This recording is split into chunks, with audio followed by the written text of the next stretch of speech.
بسم اللہ الرحمن الرحیم۔ ایک مرتبہ درود پاک پڑھ لیجئے۔ اللہم صلی علی محمد و آل محمد۔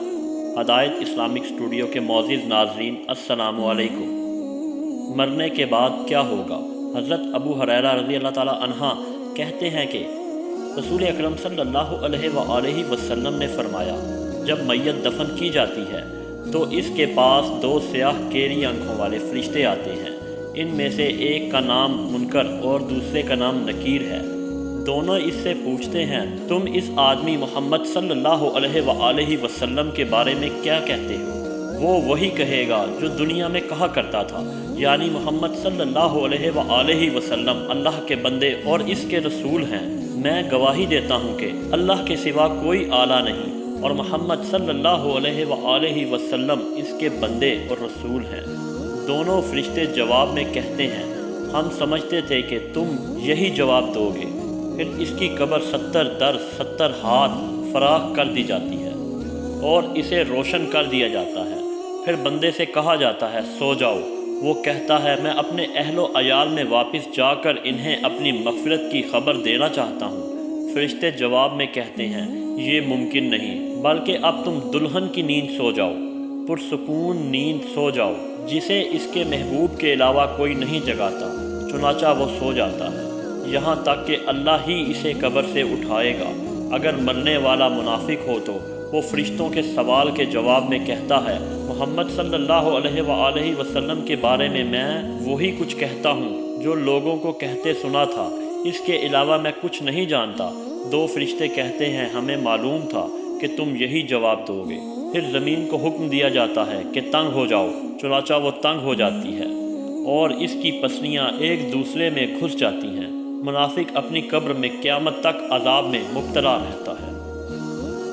مرنے کے بعد کرامن کاتبین کدھر جاتے ہیں؟ حضرت انس رضی اللہ تعالی عنہ بیان کرتے ہیں کہ رسول اکرم صلی اللہ علیہ وآلہ وسلم نے فرمایا، اللہ اپنے بندے مومن کے ساتھ دو فرشتے مقرر کرتا ہے جو اس کے اعمال کو لکھتے رہتے ہیں۔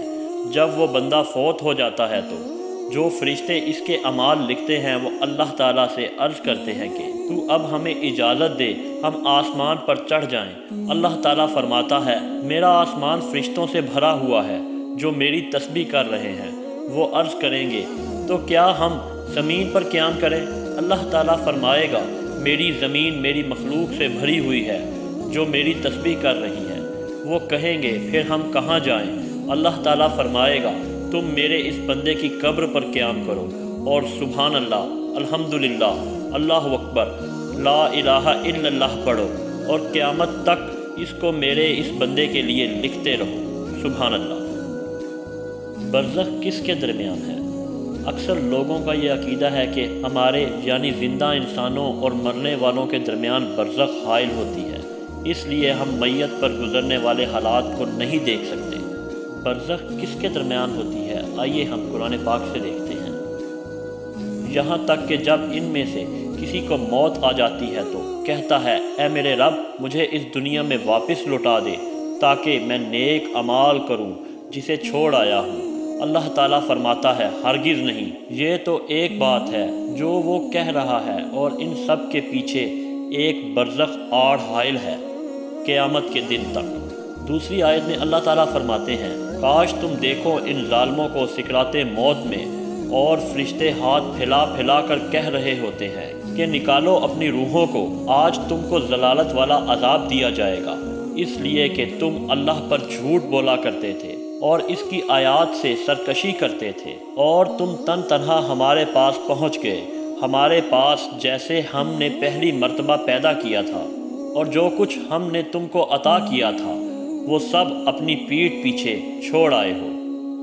سورۃ المومنون کی مذکورہ بالا آیت میں اللہ تعالیٰ نے اس بات کو بیان کیا ہے کہ مرنے والے کی روح کسی اور عالم میں منتقلی پر واپسی کی درخواست کرتی ہے کہ مجھے واپس لوٹا دے۔ کہاں لوٹا دے؟ سورۃ الانعام کی آیت اس بات کی مکمل وضاحت کر دیتی ہے، جو کچھ ہم نے تم کو عطا کیا تھا وہ اپنے پیچھے چھوڑ آئے ہو، یعنی یہ دنیا، یہ جسم، یہ تمام نعمتیں۔ گویا مرنے والے کی روح ان سب کو چھوڑ کر چلے جانے کے بعد ان سب کی طرف واپسی کی درخواست کرتی ہے۔ تو اللہ تعالیٰ فرماتا ہے ہرگز نہیں، یہ تو ایک بات ہے جو وہ کہہ رہا ہے، اور ان کے پیچھے ایک برزخ حائل ہے قیامت کے دن تک، اور یہ آڑ کس کے درمیان حائل ہے؟ قرآن بتاتا ہے کہ یہ آڑ مرنے والے کی روح اور ان سب چیزوں کے درمیان حائل ہے، یعنی دنیا، اس کی نعمتیں اور اس کے جسم کے درمیان ہے جو وہ چھوڑ کر گئی ہے۔